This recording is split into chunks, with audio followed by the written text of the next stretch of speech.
happening here? Millions and millions will be turning their heads to the sky this afternoon for a look at the first total solar eclipse since the 70s. As you probably know by now, New England is not in the path of totality, but we'll still be able to see a partial eclipse today. And for more on that, we're going to with Will, who's over at the Frosty Drew Observatory in Charlestown. Will, you can't wipe the smile off your face. You must be so psyched. I really am. This is one of those things, I mean, for a lot of these guys, I mean, for myself, who's always loved, like, astronomy and all of these things, today is like a Super Bowl day for something like this. Scott McNeil, who's the observatory director here at Frosty Drew, joins us this morning. First of all, thanks so much for letting us come down here today. Yeah, definitely, Will. I'm glad you guys are here. It's a fabulous day to be out underneath the sun. You could not have asked for better weather, first of all, which is so key to being able to see something like this. Right, and that's really a surprise this year, considering that we've had so many cloudy days. Right. And I was not expecting a clear day today, and this is an extra bonus. Okay, can we just explain to everyone how this is going to work today and actually what's going to be happening here? So what we're going to see today is we're going to see a 66% partial solar eclipse occur. It's going to begin at 1:30 p.m., and it's going to continue until a little after 4 o'clock p.m. In largely the state of Rhode Island, starting in Woonsocket, you're going to see about a 64.7% eclipse. Providence will see a 65% eclipse. Down here in Charlestown, we'll see a 66.5% eclipse.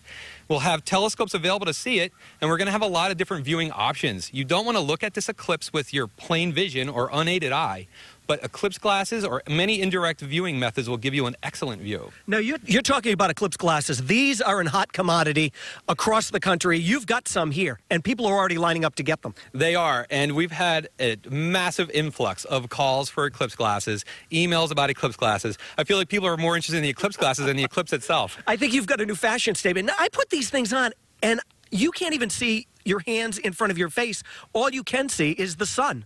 And that's how you know that they work. You only want to be able to see the sun through your eclipse glasses.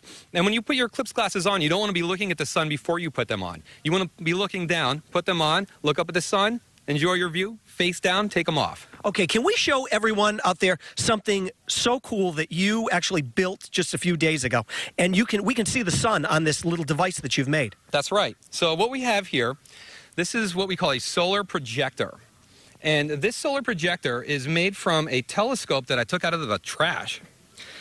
And just a little bit of plywood and some wood. We got a screen in the back just with a piece of paper, and what's happening is the sun is coming into the telescope and then projecting back out onto the paper on the surface here. You'll notice we've got a little clouds in view now, is why it's a little dim, but you'll notice as it brightens up there's a few sunspots in view here too.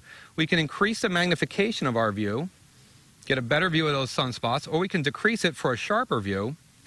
And this is a really great indirect way of looking at the eclipse. When the eclipse happens, we'll see the sun come across the bottom, or the moon come across the bottom of the sun and obscure about 66% of it right around 2:47 p.m. Well, this is a great day. A lot going on down here in Charlestown, down in Innigrad Park. Frosty Drew Observatory. We're going to be here all morning long showing you a lot of cool things. And yeah, we got our glasses. Back to you. Welcome back. Turn around. It didn't work as well as we tried during the break, but we gave it a shot. We're all excited about the solar eclipse happening today, even if we're only going to see it partially here in Rhode Island. But that's okay, because our good friend Will Gilbert is over at the Frosty Drew Observatory in Charlestown right now, where the excitement is building for a historic and sensational solar event. Good morning, Will. Are you still geeking out, my friend? I'm still geeking out, but after hearing you sing, I don't know who's better at singing, Bonnie Tyler or you, with Total Eclipse of the Heart. We are here at the Frosty Drew Observatory in Charlestown, Rhode Island. And let me tell you, the eclipse is happening today. Everybody cannot wait to get a look and to see how this is all what's all going to happen today. We're here. Scott McNeil, who's the observatory director here at the Frosty Drew Observatory, joins us. Now, you guys have set up a bunch of different telescopes for folks to come down here today and actually look through these telescopes, which are perfectly safe. They have filters on them to look at the sun. And I looked through one of them. It's one of those things that takes your breath away. It is. The views you're going to get of the eclipse through a telescope are going to be fantastic. Not only will you see the eclipse occurring, you're going to see sunspots on the sun. You'll see prominences and filaments like flares, like objects, like fire coming off the side of the sun. So you've set up 4 different telescopes here, and if you can just quickly take us through each one of these as we kind of walk through. Tell us about this one first. So this telescope here is a Newtonian reflector. This has a white light filter on it and a camera into it. This telescope is going to be cataloging the entire event today. It's going to be taking photographs of it. It's going to be putting photographs up on our screens so our visitors can view them on monitors and projectors. It's for those who don't want to look at the sun and are not comfortable looking through a telescope. Now, I know a lot of people, it may be hard to see, but a simple SLR camera is hooked up on the screen. You can actually see it. It may be hard on TV to see it, but the sun is actually in the screen here, and that's what's going to be taking the photos today. Exactly. So the camera's going to do it, and both of these telescopes are going to have that functionality today. Okay. And this is going to give us the ability to catalog the event as well. Is this one here almost identical to that? So this is a different type of telescope. This is called a Schmidt-Cassegrain telescope, and this has a slightly different type of white light filter on it, which will give you a lot more definition of the sun. So this telescope will capture a very high detailed view of those sunspots. Right. Now, this one here is, this next telescope that you've set up is pretty amazing because you're going to be able to see those pictures of the sun that we're probably used to seeing, photos from NASA that you see all the time. That's right. So this telescope is called a hydrogen alpha telescope, and this has a filtering element that allows us to see the solar chromosphere. That's the atmosphere around the sun where you're going to see prominence, you're going to see filaments, it's going to be very red, and it's very similar to those images that you do typically see from the Solar Dynamics Observatory or other NASA projects. Okay, we're just going to take a quick walk here because we do have one more, and actually this is the one that I was looking through before. You don't get the detail that you do in that last telescope, but you can see the sun pretty well in this one. So this telescope has a white light filter on it, and this is a visual telescope, so you're going to look through this one. This will show us the solar photosphere. The photosphere is the part of the sun's atmosphere that we can closely relate to a surface. Very cool stuff. All right, so we are down here at the Frosty Drew Observatory waiting for that eclipse to happen today like millions of people across the country. We're going to hang out here for a little while longer. Back to you.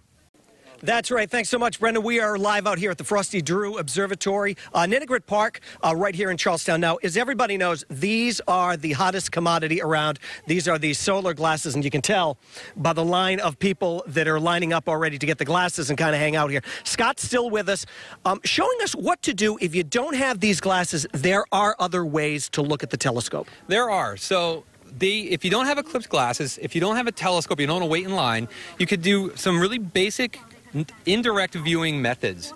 And this is called a pinhole camera right here. And what you would do is using a thumbtack and a stiffer piece of paper like a note card or an index card and another plain piece of paper, you can project little views of the sun. When the eclipse begins, these would all be eclipses. If you get creative with a cookie cutter, you can make stencils and really cool shapes or pinhole your name in eclipses. Okay, now the other way is, I'll take this out of your hand so you can demonstrate to us, is you were showing us just with our shadow how you can see this. So this is the method if you have no option at all, no paper, no colanders, no telescopes or glasses. Just take both your hands, spread your fingers out, and then create right angles with your fingers.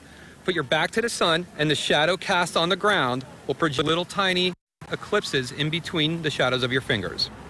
And also, one of the other ways, this was the old method of seeing eclipses like this with these boxes. These are called camera obscures or eclipse in a box devices. You would put a pinhole on one side, look in the box, and you can see the eclipse projected on the screen on the inside. And that was a little more difficult to do. It's tricky to figure out your orientation with the sun. Right. So we don't generally recommend those. There's a lot easier methods to use than that. Okay, and then we have our friend Eddie and Catherine here. They have a colander. Look, this is Rhode Island. There's a lot of Italian families. I'm sure you have a spaghetti strainer around. Using a colander or a spaghetti strainer, you can pick it up, orientate it towards the sun, and then look at all the little light cast onto a surface through the colander. All those circles you see will be eclipses during the eclipse. Okay, and one more. We're just going to kind of scoot over this way. Now, we did show everybody the telescope that kind of pieced together so that you could see it. This is another one right here, and you can see the sun on now.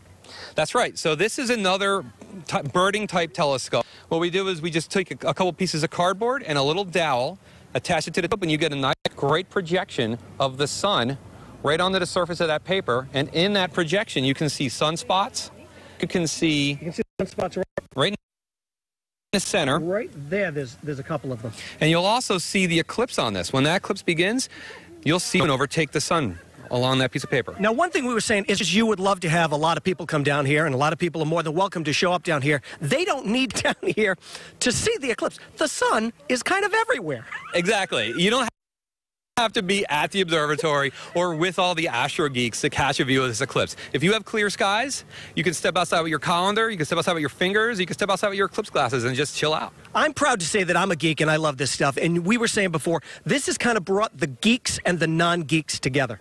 Yes, it has. You're getting a lot of people here that wouldn't consider themselves geeks, but once they get here and they get involved, they realize that they actually are a geek. See? Everybody's a geek. We're going to hang out here for a little while longer. We're going to try to, take a look at this eclipse today. Back to you.